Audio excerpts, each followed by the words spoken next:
आज आएंगे। ये केजरीवाल जी 2 दिन पहले कहते हैं, केजरीवाल जी 2 दिन पहले कहते हैं, अरे अरे अरे अरे भाई, छोड़ दो इसको, छोड़ दो, अरे यार ले लो इसको, सिक्योरिटी वाले ले जाओ इसको। केजरीवाल जी 2 दिन पहले कहते हैं, सिक्योरिटी वाले उसको ले जाओ जरा,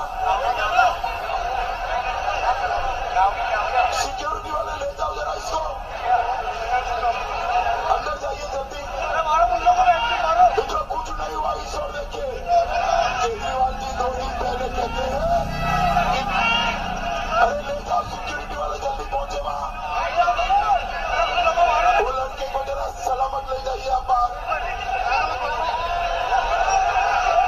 जल्दी बाहर ले जाओ उसको। चलो सभी इस और देखो भैया, बोलो भारत माता की, भारत माता की, भारत माता की। मित्रों केजरीवाल जी, अरे अरे अरे अरे भाई, छोड़ दो इसको, छोड़ दो, अरे यार ले लो इसको, सिक्योरिटी वाले ले जाओ इसको। केजरीवाल जी 2 दिन पहले कहते हैं, सिक्योरिटी वाले उसको ले जाओ जरा, सिक्योरिटी वाले ले जाओ जरा इसको, अंदर जाइए जल्दी। मित्रों कुछ नहीं हुआ इस और देखिए, केजरीवाल जी 2 दिन पहले कहते हैं, अरे ले जाओ सिक्योरिटी वाले, जल्दी पहुंचे वहां, वो लड़के को जरा सलामत ले जाइए आप बाहर, जल्दी बाहर ले जाओ उसको।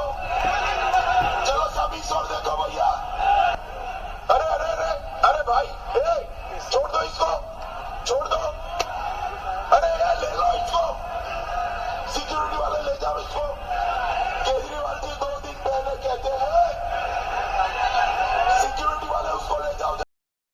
साथियों, सिलमपुर हो, जामिया हो या फिर शाहीन बाग, बीते कई दिनों से सिटीजनशिप अमेंडमेंट बिल को लेकर प्रदर्शन हुए। ये एक प्रयोग है, इसके पीछे राजनीति का एक ऐसा डिजाइन है जो राष्ट्र के सौहार्द को खंडित करने के इरादे रखता है। ये सिर्फ एक कानून का विरोध होता तो सरकार के तमाम आश्वासनों के बाद ये समाप्त हो जाना चाहिए था, लेकिन आम आदमी पार्टी और कांग्रेस राजनीति का खेल खेल रहे हैं।